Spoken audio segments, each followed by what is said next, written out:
한 회사 면접에서 공통 질문이 나왔다고 해요. 인생에서 가장 힘든 경험은 무엇입니까? 어떻게 극복을 했나요? 그러자 첫 면접자가 말했대요. 저는 얼어붙은 두만강을 건너 탈북했습니다. 그의 이야기가 끝나자 면접장에는 순간 정적이 흘렸다고 해요. 그리고 두 번째 면접자가 말했어요. 두만강을 이겨야 하는 지금 이 순간이 그 시간입니다. 그래서 그 감독관이 그 센스에 굉장히 흡족해 했다고 해요. 또 하버드에 합격한 어떤 흑인 여학생의 에세이 첫 문장이 화제였대요. 저는 엄마가 감옥에서 나를 낳았습니다. 그래서 이걸 어떻게 이기냐. 이 한 줄이 어떤 화려한 스펙보다 강한 메시지를 남겼죠. 저도 한 세미나에서 비슷한 경험을 한 적이 있었습니다. 자신의 힘들었던 그 이야기를 나누는 시간이었는데 제가 첫 타자로 지명이 된 거예요. 나가서 어릴 때 집안 형편이 어려웠고 누나는 아팠고 혼자 집에 남겨졌고 수능도 실패했다. 꽤 진지했죠. 그런데 그 다음 순서로 집사님, 권사님들이 이야기를 하셨는데 뭐 남편에게 맞으며 살아온 삶, 집이 경매로 넘어간 일, 생과 사를 오간 이야기들, 그분들의 고백을 들으며 생각했죠. 아, 목사님이 왜 날 첫 타자로 시켰는지 알겠다. 우리는 이렇게 인생을 살면서 이 자기만의 두만강을 마주할 때가 있는데요. 오늘 본문에서도 하나님의 약속 앞에서 현실의 벽을 마주한 사람들이 등장을 합니다. 우리가 지난주에 나누었던 내용을 잠시 돌아보면 이스라엘은 큰 전투를 마치고 이 본격적인 땅 분배를 시작을 했죠. 그 과정에서 유다 지파의 갈렙, 85세 갈렙이 등장을 했어요. 그 갈렙은 하나님께서 45년 전에 약속한 그 땅, 아낙 자손이 살고 여전히 힘들고 거친 그곳, 그 땅을 믿음으로 달라고 요청을 했죠. 다시 말해 말을 넘어 삶의 소리로 믿음을 고백했던 사람. 그래서 믿음이 무엇인지 분명하게 보여준 신앙의 모델이었어요. 그리고 이후 이 갈렙의 도전과 함께 본격적인 땅 분배가 시작이 되는데요. 이 하나님이 정하신 땅 분배 기준은요, 간단해요. 첫째는 뭐냐면 땅 크기는 인구 수에 비례한다. 둘째, 땅의 위치는 제비를 뽑는다. 왜냐하면 가나안 땅이라고 다 같은 땅은 아니니까요. 그래서 누구든지 불만이 생기지 않도록 이 하나님의 뜻에 따라 땅을 나누게 하신 거예요. 그런데 물론 모든 지파가 한꺼번에 제비를 뽑은 건 아니었어요. 먼저는 유다 지파, 그 다음 요셉 지파가 뽑았죠. 요셉 지파는 에브라임과 므낫세 지파로 나뉘는데요. 그런데 문제는 이 먼저 땅을 분배한 이 선두주자들이 문제를 드러내기 시작했다는 거예요. 여러분, 우리가 잠시 앞을 넘어가서 여호수아 15장 63절을 한번 보시면요, 이런 구절이 나옵니다. 한번 같이 읽어볼게요. 여호수아 시작. 예루살렘 주민 여부스 족속을 유다 자손이 쫓아내지 못하였으므로 여부스 족속이 오늘날까지 유다 자손과 함께 예루살렘에 거주하니라. 아멘. 유다 지파가 먼저 땅을 분배를 받았는데 예루살렘에 사는 여부스 족속을 쫓아내지 못했대요. 그뿐만이 아니에요. 16장 10절을 보면요, 므낫세 지파도 똑같은 길을 가요.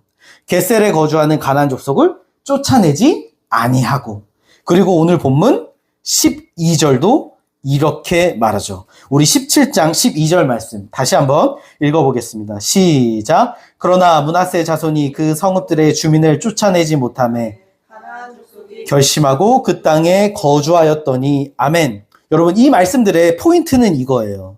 이들은 하나님의 약속을 받았지만 끝까지 실행하지는 않았다는 거죠.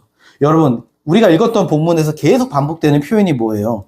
쫓아내지 못하매. 성경은 말해요. 야, 그들이 쫓아내지 못한 건 하나님의 무능이나 실패가 아니다. 하나님은 이미 이들에게 약속하셨어요. 내가 너희에게 적들을 넘겨줬어. 문제는 약속이 아니라 그 약속을 끝까지 실행하지 않은 우리의 선택이라는 거죠. 그래서 성경도 하나님이 주지 않으셨다라고 하지 않고 그들을 쫓아내지 못하매 라고 말해요. 여러분, 오늘날 우리는요, 흔히 말합니다. 하나님이 함께 하신다는 걸 믿습니다. 말씀이 진리입니다. 기도하면 하나님이 역사하십니다. 그런데 오늘 본문은요, 우리에게 물어요. 그 믿음이 실제 삶의 행동으로 이어지고 있느냐? 여러분, 유다 지파, 요셉 지파요. 하나님의 약속을 부정하지는 않았어요. 떠나지도 않았어요. 하지만 그 약속을 믿고 끝까지 순종하지 않았죠. 신앙 고백은 있었지만 삶에서는 타협을 선택한 거예요. 믿음의 언어는 있지만 결단이 없는 신앙. 여러분, 우리가요, 하나님의 약속을 믿는다고 말하는 것과 약속을 살아내는 건 다른 거예요. 우리는 흔히 어떤 실패를 하면 종종 그 실패의 원인을 하나님께 돌리기도 해요. 하나님이 허락하지 않으셨어. 때가 아니었나 봐. 문이 열리지 않아서. 근데 성경은 그렇게 말하지 않습니다. 그들이 쫓아내지 못했다. 여러분, 이 말씀은 우리에게 불편한 질문을 던지죠. 혹시 우리의 불순종이나 어려운 상황이나 현실을 하나님의 뜻이나 하나님의 탓으로 설명하고 있지는 않는가? 내가 기도해도 응답받지 못하는 것은 하나님이 침묵하시는 게 아니라 내가 듣고 있지 못하는 건 아닐까요? 여러분, 오늘 본문에 등장하는 이 지파들의 실패는요, 사실 노골적인 반역은 아니에요. 어쩌면 현실적인 타협이죠. 그래서 더 위험해요. 오늘날 우리 신앙도 마찬가지죠. 적당히 타협하고 선별적으로 순종하기도 하고. 대표적인 인물 누굴까요? 우리가 전에 나누었죠. 사무엘상의 사울왕. 아말렉을 쳐서 생명을 멸절하라는 하나님 말씀에 어떻게 했나요? 치긴 했어요. 근데 왕은 살려두고 좋은 가축들을 남겨놨죠. 퍼센트로 따지면 90% 이상 순종한 거예요. 근데 하나님 뭐라 하세요? 너가 90%나 순종했구나. 대견하다. 하지 않으세요. 오히려 그가 불순종하였다. 왜요? 하나님이 원하시는 순종은 대부분이 아닌 전부를 요구하시니까. 사울과 이 지파들은 아마 생각했을 거예요. 우리가 하나님 말씀에 순종했지. 근데 문제는 그 순종이 자기에게 유익이 되는 범위 안에서만, 편한 범위 안에서만, 손해가 없는 그 선에서만, 그리고 반대는 넘어가자. 여러분, 그게 바로 선별적인 순종인 것이죠. 우리는 순종을 종종 이렇게 생각합니다. 상황이 되면 하지. 시간이 없어서 못하는데 어떻게 하겠어. 여유가 생기면 할게요. 근데 여러분, 정말 여유가 생기면 하나님 말씀에 순종할 수 있을까요? 오늘 본문 12절 보면요. 가나안 족속이 결심하고 그 땅에 거주하였다고 해요. 결심하다는 건 뭐냐면 이를 악물고 버티다는 거예요. 그러니까 이스라엘은 결국 물러났고 가나안 민족은 그 땅에 뿌리를 내렸다는 거죠. 더 기가 막힌 건 13절이에요. 13절에 보시면 이스라엘 자손이 강성한 후에야 라고 해요. 다른 말로 힘이 생겼어요. 그런데도 어떻게 했어요? 쫓아냈어요? 안 냈어요? 쫓아내지 않았어요. 노예로 삼아요. 왜요? 쫓아내야 한다는 건 알지만 불편하고 귀찮거든요.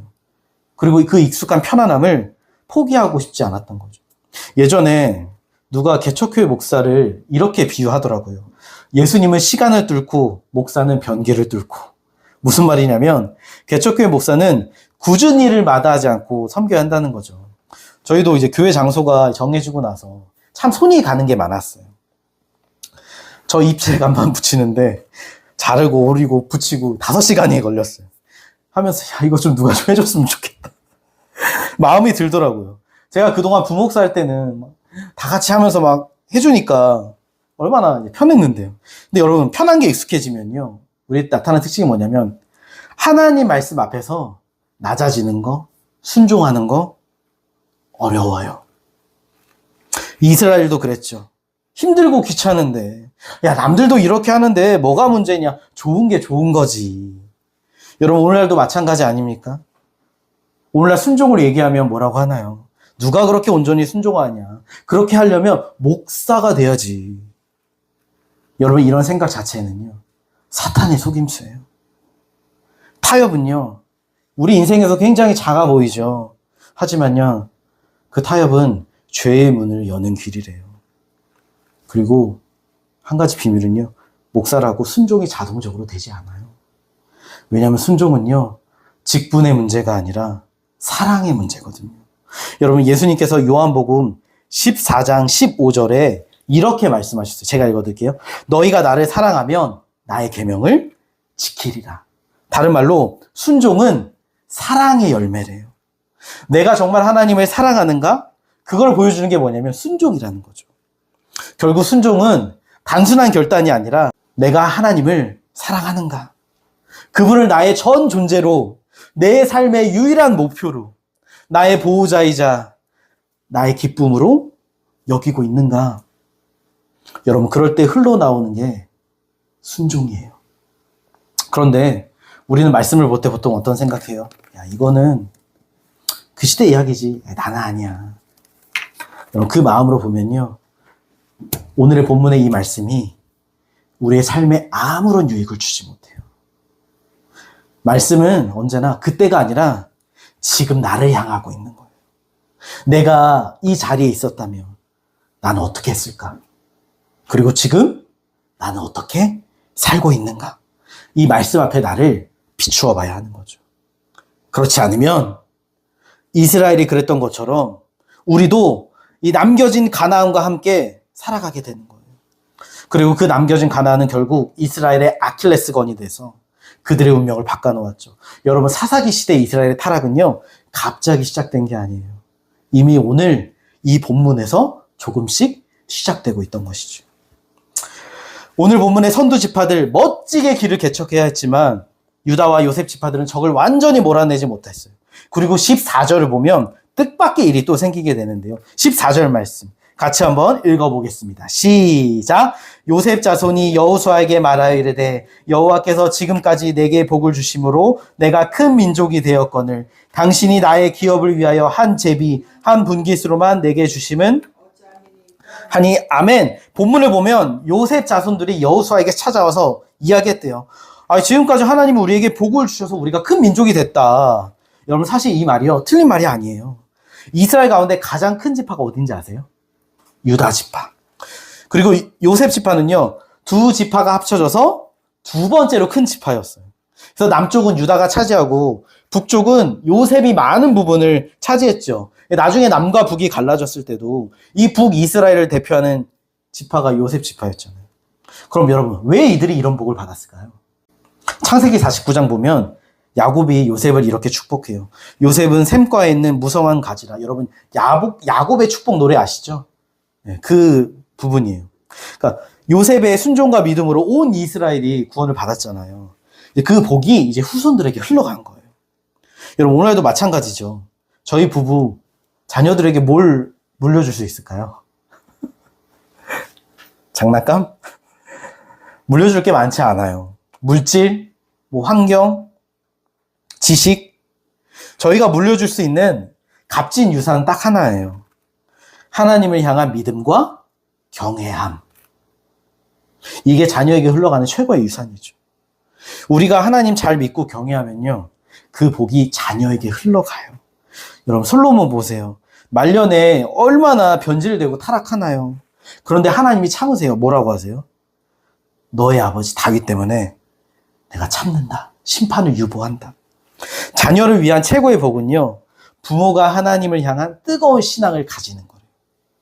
오늘 본문의 요셉 지파들 그 복을 가졌던 거예요. 근데 문제는 그 복 자체가 문제가 아니라 그 복을 대하는 태도가 문제였던 거죠.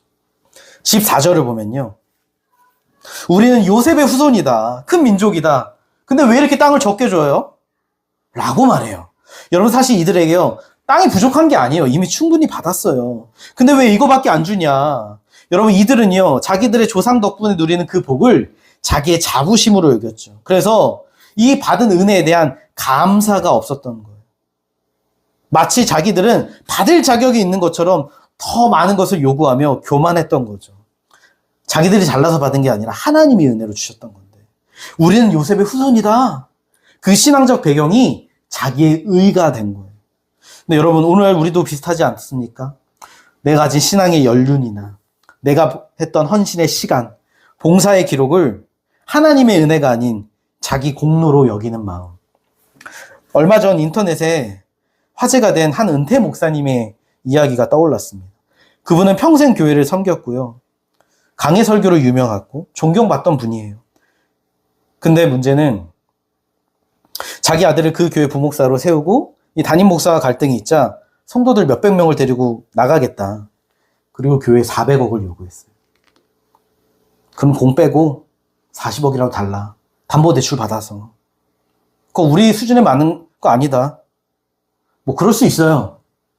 근데 충격적인 건 그 돈을 요구한 근거였죠. 내가 이 교회 세우는데 얼마나 많은 기여했는데 나 덕분에 이렇게 큰 거야. 그 기여에 대한 대가를 요구하는 거.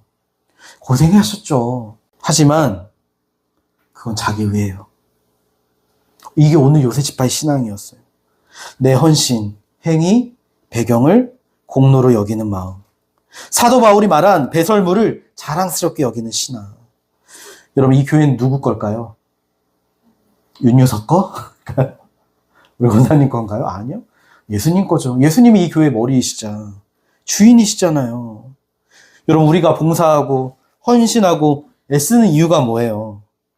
우리에게 자신의 하나밖에 없는 아들을 주신 그 은혜가 너무 크기에 그저 섬기는 거지 내 공로를 자랑하기 위해서가 아니에요.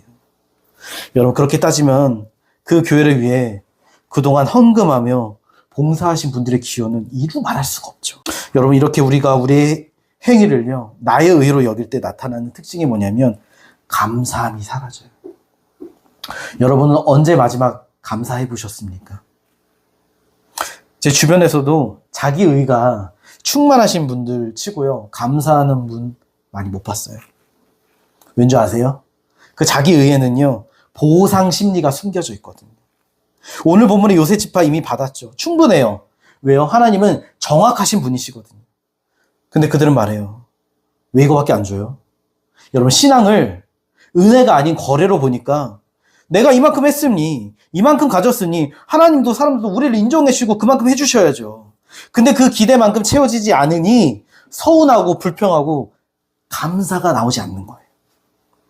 감사는 받을 자격이 없는 내가 받았다라는 인식 안에서 나오는데, 자기의는요, 받을만 해서 받은 거지 라고 해석하거든요.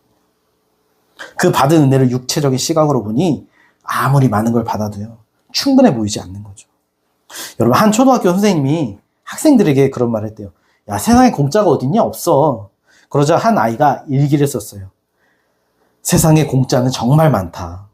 공기 마시는 거 공짜, 말하는 거 공짜, 꽃향기 맡는 거 공짜, 하늘 보는 거, 나이 드는 거, 바람 소리 듣는 거, 미소 짓는 거, 심지어 개미 보는 것도 공짜다. 그래서 감사하다. 참 많은 것을 생각하게 하죠. 여러분도 그러십니까? 우리 삶에 감사가 다시 살아나는 순간은요, 신앙의 기준이 나에게서 은혜로 옮겨질 때래요. 내가 이만큼 했지, 내가 이만큼 믿었다가 아니라 그리스도의 십자가 앞에 날마다 서서 모든 걸 내어주신 그분의 은혜만을 자랑할 때, 그때 우리의 눈이 열리게 되는 거죠. 삶에 당연했던 모든 것들이 은혜로 보이기 시작하고 작고 평범했던 것들이 감격으로 다가오는 거예요. 여러분, 우리는 그때서야 비로소 감사할 수 있는 것이죠. 오늘 본문의 요셉지파, 자기 땅이 좁다고 말해요. 그러자 15절에 보면 여호수아가 말해요. 그래? 땅이 좁아? 그러면 스스로 올라가 개척해봐. 넓혀봐. 야, 이미 받은 땅 안에서 불평하지 말고 땀 흘리며 너희가 싸워봐. 그러자 이들이 이렇게 반응을 했대요. 16절 말씀 같이 읽어보겠습니다. 시작. 자손이 이르되 그 산지는 우리에게 넉넉하지도 못하고 골짜기 땅에 거주하는 모든 가나안 족속에게는 벳수안과 그 마을들에 거주하는 자이든지 이스라엘 골짜기에 거주하는 자이든지 다 철병거가 있나이다 하니 아멘. 말하자면 아예 거기는 땅도 별로고 넓지도 않고 철병거가 있으니 싫어요. 여러분, 당시 철병거는요, 정쟁의 승패를 가르는 핵심 무기였어요. 오늘날로 따지면 최첨단 탱크나 전투기였던 거죠. 그런데 희한한 건 자기들이 가장 크다며요. 하나님의 복을 받아서 강하다며요. 그렇게 말한 요셉 지파가 그 철병거 앞에서 두려워하는 거예요. 여러분, 유다 지파도 예루살렘 앞에서 멈췄었잖아요. 높은 산지와 협곡으로 둘러싸인 그 천연의 요새, 인간의 눈으로 현실적인 두려움? 분명했죠. 근데 여러분, 문제의 핵심은요, 철병거가 아니에요. 그 앞에서 하나님을 잊어버린 그 마음. 여기서 우리가 중요한 사실 하나를 기억해야 돼요. 여러분, 현실이 커서 믿음이 작아지는 게 아니라 하나님을 놓치면 현실이 더 크게 보이는 거예요. 여러분, 그동안 이스라엘이 인간적으로 가능한 싸움 한 적 있습니까? 여리고성, 아이성, 남북연합군 다 인간의 눈에 불가능했어요. 근데 하나님 앞에서는 아무런 문제가 되지 않았죠. 근데 그런 역사를 경험했음에도 두려움에 사로잡히니 하나님께서 이 땅을 주시겠다 한 약속도 잊어버리는 거예요. 눈앞에 적은 과대평가하고 함께 하시는 하나님을 과소평가한 거죠. 물론 철병거요, 현실입니다. 하나님이 주신 약속과 우리의 현실 사이에요, 늘 이 철병거 같은 장애물들이 있어요. 우리 안에 재정적인 문제나 인간관계의 문제나 어떤 성공, 체면, 평가, 오랫동안 붙들고 있는 나의 죄, 미루어진 회개, 신앙적 결단이 필요하지만 손해가 두려운 선택들, 말씀은 알고 있지만 행동하면 불편해지는 영역들, 믿음을 지킬 때의 외로움, 두려움, 인간적 실패. 여러분, 이 모든 게 바로 우리 마음속의 철병거예요. 그래서 순종을 중단하기에 아주 좋은 핑계가 되죠. 지금은 안 될 것 같아. 그렇게 하면 제가 손해예요. 제 능력으로 안 된다니까요. 현실을 너무 모르고 하시는 이야기 아니에요. 요즘 세상에 그건 하나님도 이해하실걸요. 그래서 우리도 어느새 그것을 두려워하며 타협하고 있지는 않습니까? 근데 여러분, 그런 우리에게 다시 믿음을 시작하게 하시는 분이 계시죠. 바로 하나님이세요. 여러분, 믿음은요, 가만히 교회를 오래 다닌다고 자연스럽게 생겨나는 게 아니에요. 예수 그리스도를 십자가에 죽게 하시고 죽은 자 가운데서 살리신 그 하나님을 믿는 믿음, 바로 거기서부터 시작되죠. 여러분, 죄와 죽음에서 벗어날 희망이 전혀 없어 보이는 이 세상 속에서 모든 사람이 죄 가운데 있고 스스로는 그 상태에서 빠져나올 수 없다는 걸 알면서도 예수 그리스도만을 의지하고 하나님의 약속을 붙들며 사는 사람, 우리는 그런 사람들을 그리스도인이라고 부르죠. 세상과 다른 방향을 바라보며 다른 소망으로 하루하루 살아가는 사람들. 그들은요, 죽은 자를 살리시고 없는 것을 있게 하시는 하나님을 믿는 사람들이래요. 여러분도 그러하십니까? 여러분, 성경이 말하는 믿음은요, 현실이 좋아 보이기에 생기는 단순한 낙관이 아니에요. 오히려 현실은 전혀 가능성이 없어 보인다 할지라도 하나님을 약속을 지키시는 분이라는 그 확신. 여러분, 아브라함도 그랬죠. 많은 민족의 조상이 되게 하겠다 약속을 받았지만 자식은 없어요. 나이는 100세예요. 몸은 이미 죽은 것 같아요. 사람들 눈에 얼마나 비웃었겠어요. 약속받았다더니. 그런데도 아브라함은요, 죽은 자를 살리시고 없는 것을 있게 하시는 하나님을 믿었어요. 그래서 그는 현실을 부정하지 않았지만 현실보다 크신 하나님의 약속을 바라보는 삶을 살았던 거예요. 여러분, 제 주변에도요, 실제 그런 부부들이 있어요. 결혼했는데 아이가 안 생겨요. 근데 하나님이 약속을 주셨대요. 10년을 기다린 거예요. 그리고 아기가 태어났어요. 여러분, 우리가 현실이 도무지 바뀔 것 같지 않은 그 상황 속에서도요, 우리가 여전히 하나님을 신뢰할 수 있는 이유는, 우리가 철병과 앞에서도 끝까지 순종할 수 있는 그 힘은요, 십자가에서 우리를 사랑하신 그 하나님과 부활로 승리하신 예수 그리스도의 그 능력 안에 우리가 있기 때문이에요. 여러분, 우리의 믿음은 상황에 있는 것이 아니에요. 이미 십자가에서 완성된 그 하나님의 사랑과 구원의 약속 위에 서 있는 믿음인 것이죠. 근데 만약 우리가 이 믿음을 놓치면 어떻게 될까요? 우리는 아마 죄와 그 현실 사이에서 타협을 하며 살겠죠. 그리고 착각할 거예요. 내 인생의 철병거, 저 가나안 민족도 좀 두면 어때? 쫓아내지 않아도 우리가 잘 통제하면 되지 않을까? 근데 여러분, 문제는 죄가 컨트롤이 되나요? 컨트롤 잘 하세요? 예전에 군대 시절 한 간부가 절대 화를 내지 않는 법이라는 책을 읽고 비법을 터득했다며 자랑했어요. 내가 화 안 낼 거야. 그리고 1시간도 안 돼서 화를 내며 폭발을 했어요. 여러분도 다 해보셨죠? 안 돼요. 죄를 남겨두는 건요, 결국 죄의 지배를 허락하는 거예요. 가나안 민족도 그랬죠. 이들이요, 여호수아가 죽고 나서 문제가 되기 시작했어요. 가나안 문화와 음란과 우상숭배가 이스라엘에 들어오고 그들을 서서히 무너뜨리기 시작했어요. 결국 나중에 이 가나안 이들에게 끊임없이 괴롭힘을 당해요. 우리는 죄를 이용할 수 있다 생각하지만 성경은 분명히 말하죠. 죄는 너희들의 주인이 될 것이다. 그래서 오늘 본문의 여호수아가 이렇게 말해요. 너네 아까 큰 민족이라 하지 않았냐? 그런데 적이 무섭다고 두려워하면 되겠냐? 아이러니죠. 큰 민족이면 큰 믿음과 책임이 있어야 되는데 현실 앞에 움츠려들죠. 여호수아는 말해요. 하나님이 함께 하시면 저 철병거는 아무런 문제가 되지 않는다. 여러분, 근데요, 희한한 건요, 이 가나안 민족들이 사는 곳은 골짜기잖아요. 근데 철병거는 어디서 쓰는 무기인지 아세요? 평지에서 쓰는 무기예요. 골짜기나 산에서는 무용지물이라는 거예요. 다시 말해, 두려워할 필요가 없다. 근데 그럼에도 불구하고 어려운 현실 앞에 그들의 영적 실력이 드러나고 말았어요. 그래서 여호수아는 우리에게 이렇게 말하는 것 같아요.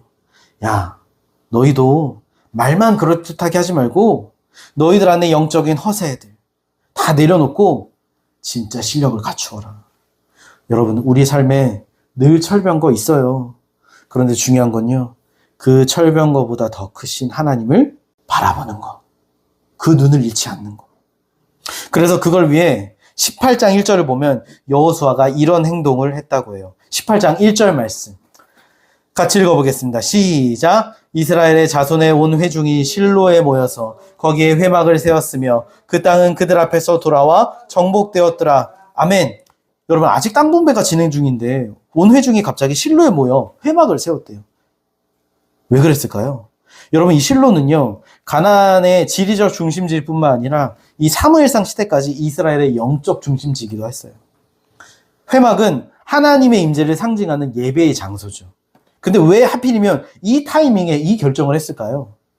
그 이유는 바로 지금 분위기가 심상치 않았거든요.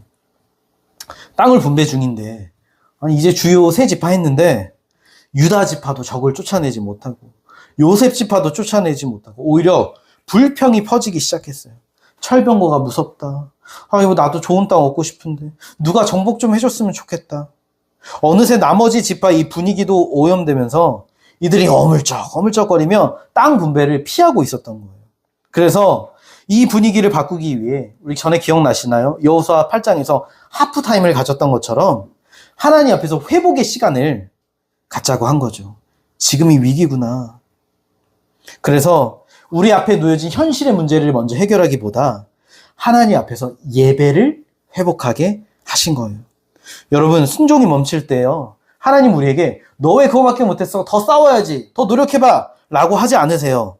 뭐라고 하시냐면 너는 다시 내 앞에 서라. 먼저 내 앞에 서라 말씀하세요. 왜요? 여러분, 이스라엘의 그 승리는요, 믿음은요, 군사적 전략, 그들의 지혜, 그게 아니라 바로 하나님과의 관계에서 나오기 때문이죠. 여러분, 예배가 뭐예요? 하나님과의 관계를 새롭게 회복하는 거잖아요. 우리가 보통 언제 힘들고 지치나요? 언제 무너져요? 환경이 어렵고 눈앞에 철병거가 많을 때 그러기도 하죠.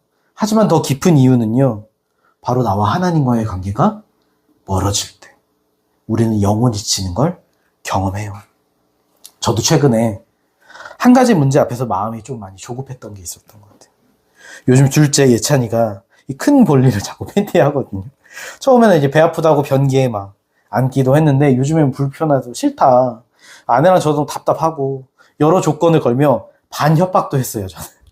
화도 내기도 하고 걱정도 되고. 제가 어느 날 다 기도를 하는데 주님께서 그런 마음과 깨달음을 주시는 거예요. 야, 너 처음 아이들 임신하기 전에 내가 너한테 준 약속 기억하냐? 수많은 위기와 입원 속에서 또 예찬이가 심박수도 처음에 느리고 잘 자라지 않아서 큰 병원에서 낳아야 한다라는 그 어려움 속에서도 건강히 태어나지 않았냐? 내 은혜로. 근데 너 그 은혜와 감사 잊어버린 것 같아. 그때 말씀을 하시는데 내 마음이 많이 무너져 있었구나. 그 중심에는 하나님과의 친밀한 기도가 요즘 많이 사라졌다는 걸 느꼈어요. 제 스스로가. 이스라엘도 그랬죠. 철병거가 문제가 아니었어요. 그들이 하나님과의 관계가 멀어져 있으니 현실이 감당할 수 없이 커 보였던 거예요. 여러분, 우리 안에 참된 힘과 안식, 마음의 큰 공간은요, 하나님과의 관계 곧 생명에서 나와요. 그런데 그 관계가 우리 삶에서 멀어지면 어떻게 되겠어요? 물을 떠난 물고기처럼 숨이 막혀오고 곧 생명을 잃게 되겠죠. 그래서 우리 삶에 지침이 찾아오거나 불안이 몰려오거나 두려움과 낙심, 분노가 가득해지는 것이죠. 여러분, 그럴 때 가장 먼저 돌아봐야 할 게 뭐냐면 내가 지금 하나님과의 관계는 어떤가? 다시 말해 예배를 회복하는 거예요. 여러분, 우리가 주일에 드리는 이 예배 중요해요. 그런데 그만큼 중요한 것이 바로 내 삶의 일상의 예배입니다. 많은 사람들이요, 주일 예배를 주유소라고 말해요. 잘 타고 다니다가 기름이 떨어지면 채우러 오는 곳. 일주일에 한 번. 근데 여러분, 우리는요, 자동차가 아니에요. 사람의 몸은요, 매일 그날의 양식을 먹어야 하듯이 우리의 영도요, 매일 하나님을 만나야 해요. 오늘의 하나님을 만나고 오늘의 말씀을 영적으로 먹고 마셔야 하는 거죠. 하나님 마음에 합한 사람 다윗이 고백하잖아요. 내가 여호와께 바라는 한 가지 그것을 구하리니 곧 여호와의 아름다움을 바라보며 그의 성전에서 사모하는 그것이라. 바로 하나님의 얼굴을 구하는 그 마음, 하나님과의 그 친밀한 가운데 거하는 거. 그래서 하나님만이 우리의 유일한 구세주와 주인과 생명이 되시고 우리 삶의 유일한 목적과 목표가 되는 거. 그게 모세가 살았던 삶이고 다윗이 살았던 삶이고 바울도 그렇게 살았다는 거죠. 여러분, 진정한 순종의 능력은요, 하나님을 향한 온전한 사랑에서 나옵니다. 그 사랑의 은혜는 우리의 지친 영혼을 다시 일으키고 무너진 삶의 자리에서도 새 힘과 소망을 불어넣는데요. 오늘 본문의 이스라엘, 철병거와 적들을 두려워했죠. 하지만 하나님은 이미 보신 문제는 달랐어요. 문제는 철병거가 아니다. 하나님 앞에 다시 서지 않는 그 마음이다. 여러분, 감사를 잃어버린 교만한 마음, 하나님보다 자기 의를 의지하는 잘못된 신앙, 그러기에 현실이 더 커 보였던 거예요. 여러분, 철병거 앞에서 필요한 건 더 많은 전략이 아닌 더 깊은 예배였어요. 사명이 먼저가 아니라 관계 회복이 먼저다. 여러분, 우리 삶에 수많은 철병거가 있을 때 주님 우리에게 말씀하세요. 다시 내 앞에 서라. 예배로 돌아와라. 여러분, 관계가 회복되면요, 현실은 여전히 그 자리에 있을 수 있죠. 하지만 우리는 더 이상 그 현실에 눌리지 않아요. 왜냐하면 그 주님의 충만한 사랑과 은혜가 우리를 붙드시기 때문이죠.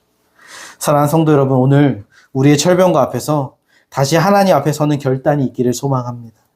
전략이 아닌 예배와 두려움이 아닌 신뢰의 선택으로 이번 한 주 그렇게 주의 말씀 앞에, 주님 앞에 반응하는 한 주 되시길 예수님의 이름으로 간절히 축복합니다.